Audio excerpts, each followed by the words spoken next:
इतनी गंभीर समस्या जो राजकायदान जी कह रहे हैं कि इसमें फिर आपको बैठ के बात करनी पड़ेगी, एक नई तरीके की सोच के साथ आगे बढ़ना पड़ेगा। इसका जवाब मैं तरह आपसे दोबारा लूंगा, लेकिन शिवकांत जी आपके पास आता हूँ। आमतौर पे ये कहा जाता, माना जाता है कि जिसके साथ आपके व्यापारिक संबंध बहुत खराब नहीं होते, अच्छे होते, ठीक ठाक होते, उसके साथ राजनीतिक संबंध भी आपके ठीक होने चाहिए। लेकिन यहाँ उल्टा है। चीन के साथ हमारा व्यापार नहीं खत्म हो गया है, वो लगभग वैसे ही चल रहा है जैसे पहले। 2-4-10 ऐप बंद कर देने से व्यापार बंद नहीं होता, लेकिन राजनीतिक संबंध हमारे बड़े खराब हैं उसके साथ। एक दूसरा, ये जो बहुत ज़्यादा फ्लैशेस होने लगे 2020 के बाद से, खास तौर पे आप कैसे इस सिचुएशन को देखते हैं? देखिए, इस सिचुएशन के बारे में तो पहले से सचेत हो जाना चाहिए था। 9 नवंबर की शी जिनपिंग की स्पीच को याद करें। वो अपने आर्मी हेडक्वार्टर्स में सेना की वर्दी में जाते हैं और सेना से ये कहते हैं कि आज से चीनी सेना लड़ाई के लिए तैयार हो जाए, छोटे मोटे युद्ध के लिए, वॉरफेयर रेडीनेस हर वक्त। तो ये एकदम से इसके पीछे कोई न कोई कारण रहा होगा, चाहे आंतरिक कारण हो, चाहे बाहरी कारण हो। चीन को लग रहा है कि चारों तरफ से दबाव बढ़ रहा है, अमेरिका की तरफ से, दूसरों की तरफ से। तो इसके बाद से भारत को सचेत हो जाना चाहिए था कि इसका कुछ न कुछ जो है वो परिणाम होगा। जब आप सेना को, जब आपका सर्वोच्च नेता, वो भी चीन जैसी तानाशाही में, ये कहता है कि आप लड़ाई के लिए तैयार हो जाएं, चारों तरफ से तूफानी बादल मंडरा रहे हैं और आप लड़ाई के लिए तैयार रहें और मैं चाहता हूं कि आप जीत के ही लौटें, तो सेना भी वैसी हो जाती है। तो ये जो तवांग में हुआ है, ये बिल्कुल गलवान जैसा हो रहा था। देखिए, उतने वैसे ही डंडे लेकर के, आर्म वायर लेकर के सैनिक आ रहे थे और ये अगर वक्त पे रोका नहीं गया होता तो वैसी झड़प हो जाती और लोग वैसे ही मर सकते थे। तो ये सबसे बड़ी समस्या है और इसका जवाब आप कैसे देंगे? बार बार में हर कोई कह रहा है कि साहब जवाब देना चाहिए, मुंह तोड़ जवाब देना चाहिए। अरे भाई, जवाब तो तब देंगे जब आपका इंफ्रास्ट्रक्चर वहां होगा। जवाब देने के लिए टैंक ले जाएंगे, आप असला ले जाएंगे, उसको तैनात करेंगे, तभी तो जवाब देंगे ना। बमबारी करके जवाब देंगे क्या? तो उस जवाब के लिए आपने पिछले 70 साल से किया क्या वहां? न आप लद्दाख में तैयार थे। अब धीरे धीरे जो है वो इंफ्रास्ट्रक्चर बन रहा है। वो इंफ्रास्ट्रक्चर भी चीन को पसंद नहीं है, लेकिन ये अगर प्रोएक्टिव अगर आपको पॉलिसी रखनी थी तो 62 की लड़ाई के बाद सबसे पहला काम देश को ये करना चाहिए था कि पूरे अरुणाचल प्रदेश में उनसे बेहतर स्ट्रक्चर आपका होता और पूरे लद्दाख में होता। अगर वो होता तो शायद ये हिम्मत न पड़ती। अब चीन की सीधी सीधी नीति है उसको अपने पांव फैलाने, जहां उस बफर जोन में वीक पॉइंट दिखाई देता है वहां वो अपना पांव फैला लेता है।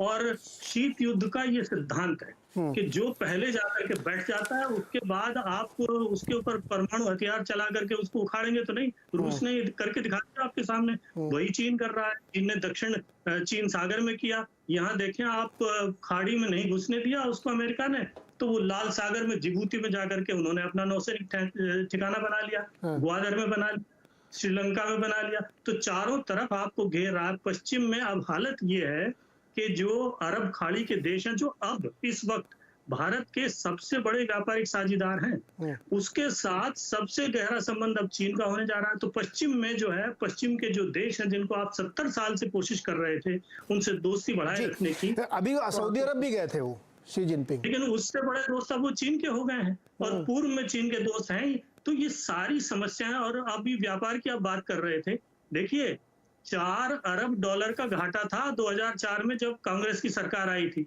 जब कांग्रेस की सरकार आई तो वो घाटा 50 अरब डॉलर का, आज वो 100 अरब डॉलर का है। तो मुझे ये बताइए, 100 अरब डॉलर भारत जो है एक साल में तेल पे खर्च करता है। चीन से हम तेल नहीं लेते, हथियार नहीं लेते, तो 100 अरब डॉलर का घाटा कहां से हो रहा है? क्या खरीद रहे हैं आप चीन से? तो जब आप यही नीति अपनी ठीक नहीं कर सकते, फिर आप क्या करेंगे चीन से मुकाबला? अच्छा, इसमें एक बात जो आपने रखी, इसका जवाब अर्शप्रीत को देना चाहिए। अर्शप्रीत, जो शिवकांत जी कह रहे हैं कि हमारी जो प्रिपेयर्डनेस जो 70 साल में होनी चाहिए थी इंफ्रास्ट्रक्चर के तौर पे, वो एक मिस्टेक है कि नहीं है? अब वो बात सामने निकल के आती है, फिर आप लोग बुरा मान जाते हैं कि नहीं नहीं नहीं, आप 70 साल वाली बात मत करिए। प्रिपेयर्डनेस तो होनी चाहिए। तो जो आज जो हम लोग इस डिस्कशन में कह रहे हैं कि हमारी रेडीनेस क्या है? जी देखिए, बात यह है कि अगर इस मुद्दे पे हम बात कर रहे हैं तो 2-3 फैक्ट्स मैं आपको बता दूं। पहली बात तो भारतीय जनता पार्टी के रीसेंट एक्शंस की वजह से हमारी जो सेना है, फॉर एग्जांपल जो संख्या है, इंडियन आर्मी में पिछले 2 सालों से कोई भी इंडक्शन नहीं हुई है जवान की। और जो अग्निपथ स्कीम है जो भारतीय जनता पार्टी के द्वारा इंट्रोड्यूस की गई है, उसमें सिर्फ और सिर्फ 40,000 इंडक्शन हुई हैं। तो बहुत बड़ा जो वैक्यूम है, जो वॉइड है, भारतीय जनता पार्टी की वजह से आया है। दूसरी बात, चीफ ऑफ इंडियन एयरफोर्स ने कहा है कि हमें 43 स्क्वाड्रंस चाहिए। फिलहाल हमारे पास 30 हैं जो इनएडिक्वेट है, पूरी नहीं पड़ रही हैं। उसके बावजूद मोदी जी ने जो 6 राफेल स्क्वाड्रंस की बात डील थी उसको कैंसिल कर दिया, 2 ले लिए, वो भी ज्यादा प्राइस पे। तो साहब, भारतीय जनता पार्टी और मोदी साहब जी सुनिए ना, की वजह से ऐसा हुआ है कि आज चाइना हमारे ऊपर ओवर पार करने की सुनिए ना कोशिश करता है। सर, अरे सुनिए सर, थोड़ा बहुत मेरी को जानकारी अभी कहाँ घुमा के ले जा रहे हैं महाराज। जिस प्रिपेयर्डनेस की बात यहाँ चल रही, जिस डिस्कशन को यहाँ लिया जा रहा है, उसमें ये नहीं कि आपके सैनिक की संख्या 15 लाख है, 15,50,000 है। वहाँ पे प्रिपेयर्डनेस ये है कि आप इंफ्रास्ट्रक्चर के तौर पे, इकोनॉमी के तौर पे, अपने इकबाल के तौर पे कितने तैयार हैं, ये चर्चा यहाँ पे हो रही है। देखिए, इसका जवाब ही आपको दे रहा हूँ साहब। नहीं, उसका जवाब नहीं दे रहे हैं आप। जब नहीं, एक सेकंड, मोदी साहब ने वीकन किया हमारी इंडियन आर्म फोर्सेस को, इसमें कोई दो राह थोड़ी है। हमारी मैंने आपको बताया, जब हमें 43 स्क्वाड्रंस की जरूरत है, वो मांग रहे हैं, तो उसके बावजूद हम राफेल की डील कैंसिल कर रहे हैं। तो साहब, ये कनेक्टेड नहीं है तो कनेक्टेड क्या है? और तीसरी बात, कैलाश रेंज की, जब हम एडवांटेजियस पोजीशन पे थे, उसके बावजूद आपने प्री मैच्योर विड्रॉल की बात क्यों की? आपने क्यों विड्रॉ करवाया? और जब ऐसे इंट्रूजन होती है, जी जवाब दीजिए इसका। एक सेकंड दे दीजिए बस। हाँ। तो जब क्लैश होता है, भारतीय जनता पार्टी एक बात बता दे, भारतीय जनता पार्टी को क्या फायदा होता है जो ये बताना नहीं चाहते, क्या ये पाना चाह रहे? और दूसरी बात, मोदी जी और शी जिनपिंग जी के बीच में बाली में क्या चर्चा हुई? और ऐसा क्या होता है कि जब जब मोदी जी अपीस करने की कोशिश करते हैं शी जिनपिंग जी को, तब चाइना हम पे अटैक करता है? इसके पीछे क्या मुख्य कारण है? और जी, क्या रुको भाई, रुको, तनीजा जी जवाब दीजिए आप।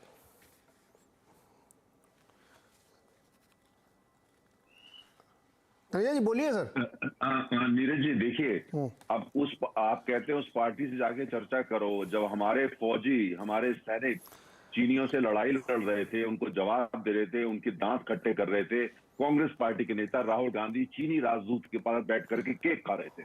तो ऐसी पार्टी से आप कहते जाके बात करिए, जिसकी यह है कि जो दुश्मन बॉर्डर पे हमारे सैनिकों के साथ खून खराबा कर रहा है, ये बैठ के उसी दिन, उसी समय, उसी शाम को बैठ के वहां चाइनीज एम्बेसी में केक खा रहे। तो ये उस पार्टी की बात करें, छोड़िए उसको। खैर, अब बात यह है कि टेक्नोलॉजी पूरे बॉर्डर पे चाइना के साथ या पाकिस्तान, टेक्नोलॉजी का डिप्लॉयमेंट हो रहा है। ज्यादा से ज्यादा हमारी फौजों का अब जो है टेक्नोलॉजी उनको लेके आया है। पूरी दुनिया में ये चलन है, जितने भी अच्छी वो है वहां पर टेक्नोलॉजी को लेके आया जा रहा है।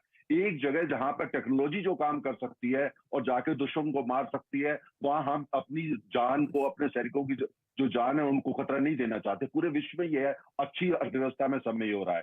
शिवकांत शर्मा जी ने एक बात करी कि भाई आपने भी ये प्रश्न उठाया था कि चाइना के साथ, तो भाई चाइना और अमेरिका तो इस समय बुरी हालत में है। जितना मिलिट्री टेंशन चाइना अमेरिका में है, शायद ही किसी और देश के बीच में हो, लेकिन व्यापार तो चल रहा है, आर्थिक संबंध तो बहुत जबरदस्त है और उनका विस्तार हो रहा है। तो देखिए, जहां तक ये आपने कहा कि भाई ऐसा क्या हम इंपोर्ट कर रहे हैं चाइना से, या चाइना हमसे क्या इंपोर्ट कर रहा है, अब हमारे यहाँ जो पूरे जो एक स्मार्टफोन मोबाइल रिवोल्यूशन हुआ है, और दूसरी तरफ आपने जो सोलर पावर का रिवोल्यूशन हुआ है, कैसे हुआ है? अगर हम इस बात पे आ जाते, हम तो सोलर पावर पैनल नहीं लेंगे। 90% पैनल जो है वो भारत में भी चाइना से आ रहे हैं, दुनिया में भी जा रहे हैं। जो गरीब से गरीब आदमी का हाथ में स्मार्टफोन है, उसके लिए हमारे लिए आवश्यकता है, अगर क्रांति करनी है और हमने जो अर्थव्यवस्था का विस्तार और आधुनिकीकरण करना है, तो जहां से सस्ता मिल रहा है उसको लेके आएंगे। रुकिए सर, आप जवाब ले लीजिए जी।